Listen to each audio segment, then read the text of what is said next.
Hi, everybody, and welcome to Breeders Cup Focus 2020. I'm Dan Illman along with Mike Beer. This video edition of Breeders Cup Focus will focus on the Juvenile Filly division. Let's take a look at the top 10 as listed by Daily Racing Form's Marty McGee in preliminary morning line order, the order of the morning line made by David Aragona. The number one Princess Noor, Mike, is 5-2 on David's morning line. Visually, in my opinion, she's been the most impressive juvenile filly by a very large margin. But as you see by the career best buyer table on the far right, she hasn't exactly run very fast just yet.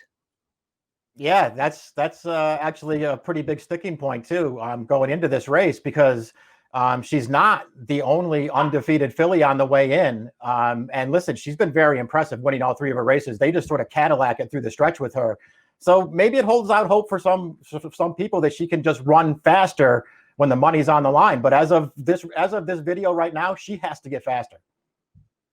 Let's watch her most recent start, the Chandelier Stakes. She had to prove it around 2 turns, and she did. And she really doesn't get out of a canter here. She's 1-5 for a reason. She's just better than these horses on paper. And as you see, she wins very easily going away.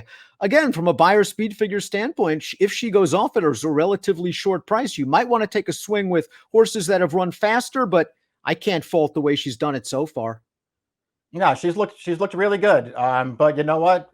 Faster horses beat slower horses, and they usually beat them every single time. And it's not like there's only one faster horse on the way in, Dan. There are several of them. Simply Ravishing is one of them. Who knew? Simply Ravishing won her career debut in a 2-turn turf race at Saratoga. She was a very big price that day. Then she won an off-the-turf stakes race, and then she pulls this off in the Grade 1 Darley Alcibiades, where she shows her usual good speed from the start. And this isn't really a contest. This is a pretty impressive performance for Simply Ravishing. Does Kenny McPeak have another good one? Yeah, I mean, he might. I mean, I don't know that this was the strongest field in the world, Dan, but, you know, she really left no doubt about it. Right on the lead from the start. There was never a point in that race where it looked like she wasn't going to win, and she powered through the wire in there. I was pretty impressed with that win. Everyone knows Baffert. Everyone knows McPeak. It's time to know Tim Ham, who trains day out of the office, winner of the Schuylerville in her second lifetime start. And it's always tempting when you have a good 2-year-old to strike while the iron is hot. You know they're precocious. You can take down as many purses as possible. Ham has a lot of confidence in this filly. He put her away for a month, decided, I'm not going to run in the spin away. I'm going to have a fresh filly for the fall. But to get to the Breeders' Cup in the fall, she had to get through the Champagne. Mission accomplished. Let's watch this race. Stretching out to a mile for the first time, handy in the early portion, makes the lead easy. There's Vequist, the winner of the spin away in second. And I give Vequist a lot of credit. She tried real hard all the way down to the wire. Dad in the office was just better. Yeah, you're right. They both ran really well in this race. At the end of the day, Day of the Office was just better. She's run 3 times, Dan. She has been dominant in all 3 of those races, a grade 3 sprinting, now a grade 1 around a 1-turn mile. She's going to have to stretch out and try 2 turns at the Breeders' Cup. So far, it just sort of looks like there's nothing she can't do. She's very, very handy in her races, and she runs to the end.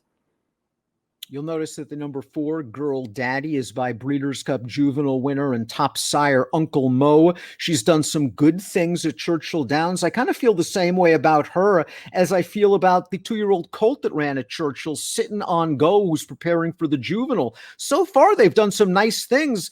They're going to be stepping into uncharted territory from a class standpoint in the BC. Yeah, it does feel like there are, you know, it's not like either in the Colt or the Philly division where it's, you know, necessarily just one horse. Although I guess on the Colt side, you do have Jackie's Warrior to deal with. But they're going to have to outrun several horses. And I actually feel like both of Dell's 2-year-olds are good.